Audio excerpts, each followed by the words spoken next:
Hey guys, Beth Griffith here. Thanks for coming back to part 2 of this video series. Now, in this 4-part video series, I'm helping you to understand what it is that you need to be doing in your brand so that you don't experience burnout, you don't experience feeling down and wanting to run away from what you do. See, that's something that I struggled with, and I outlined and told you a little bit about that in video 1. So if you have not watched that yet, please go back. Watch that one first because it's going to give you the context to understand what I'm going to be talking about in today's video. So we're going to be talking about the darkness. We're going to be talking about the struggle, about the burnout, about how difficult it was for me when I was not living with radical self-acceptance in my brand. When I didn't live that way, when my brand was not a clear reflection of exactly that, there were so many terrible, terrible things that happened. I had clients who were coming to me expecting me to be their best friend, and I'm not the best friend in your business. I had people who wanted me to protect their feelings, and I am not the person that protects your feelings in your business. I'm the person that helps you to look at things in different ways. I'm the person that helps you to come up with systems and structures and strategies that makes it so that, you're actually able to communicate the complex ideas that you have. However, here's what my reality was instead because of how my brand was set up. I had clients who were coming to me saying, oh, hey, this is way too much work. You are throwing so much at us, we can't possibly keep up. Well, here's the news flash for you. Business is a lot of work. It takes so much radical self-acceptance. It takes so much self-awareness to be able to build a brand that can be successful, to build a brand that gets you to your next revolution of who you are, of who your brand is and who it serves and how it makes money. It takes so much time, so much effort. And despite the fact that a lot of people just want to tell you to show up authentically, you can't do that unless you have that self-acceptance. Let me take you back to a moment when I knew that something was so wrong in my business. I was actually on a client call with a group of clients, and I could feel the stress in my belly. I could feel how intense I was in every fiber of my being. And as I'm looking at myself on this video call, all of a sudden I see creeping up my face this red mass, okay? And so I actually was developing hives on a client call because of how stressed out I was, because I was feeling like I needed to be everyone's best friend. I felt like, oh, I need to protect their feelings. I need to show up in this particular way because that's what they want, instead of showing up as what they needed. What they needed was somebody that said, hey, no, sorry, that's not a great idea. But because I was pretending to be somebody that I wasn't, it was actually damaging my own immune system. After that call, you'd think that, oh, it would be my moment where I just turn around and fix things. No, it got worse. I actually ended up having several tragedies happen in my life. And because my business wasn't set up to be able to deal with that, I actually had things just spiral down. It just got worse and worse and worse. I've been diagnosed with OCD, and we had a tragic death in our family.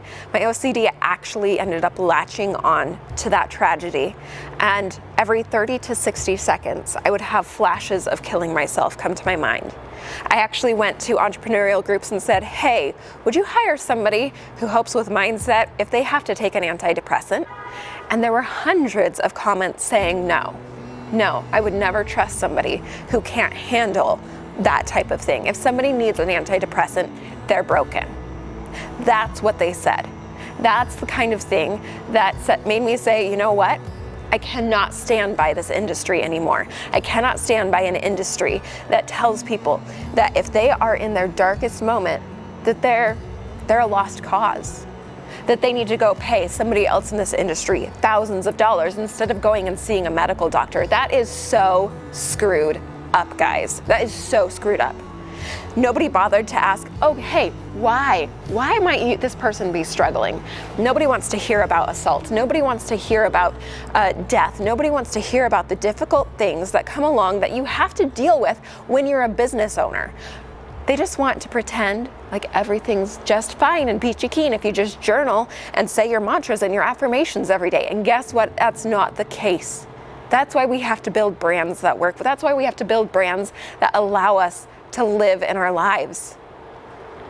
But it was in this darkest moment, it was in this hardest time that things continued to get worse. It continued to spiral. I finally went and was able to get help. But all of this would have been so much easier if I hadn't been pretending to be somebody that I wasn't. So why was it so difficult to accept who I was? Well, here's the thing. I was listening to all sorts of voices.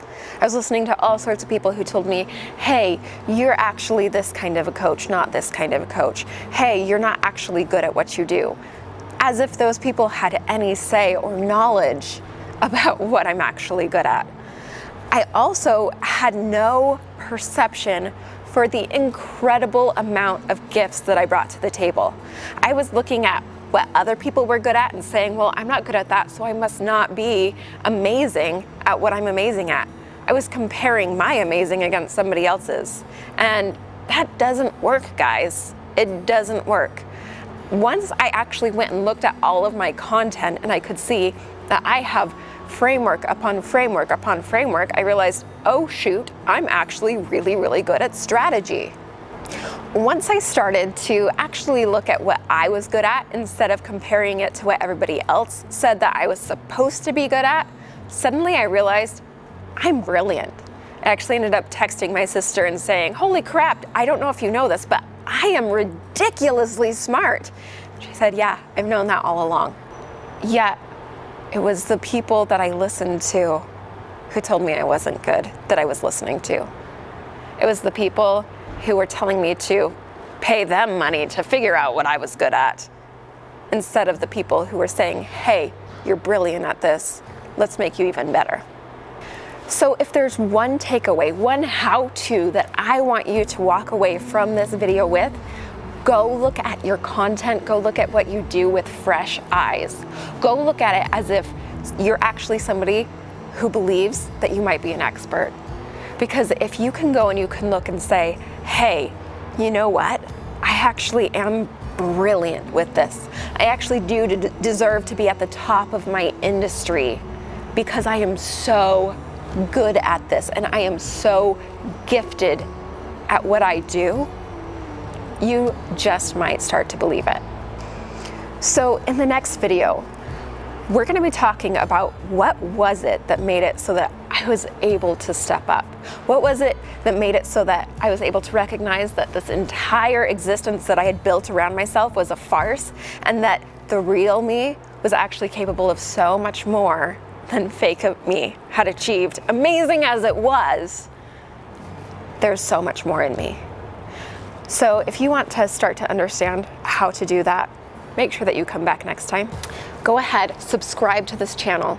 I promise you, you're going to get such valuable things as we start to move forward through this video series, and the best is yet to come.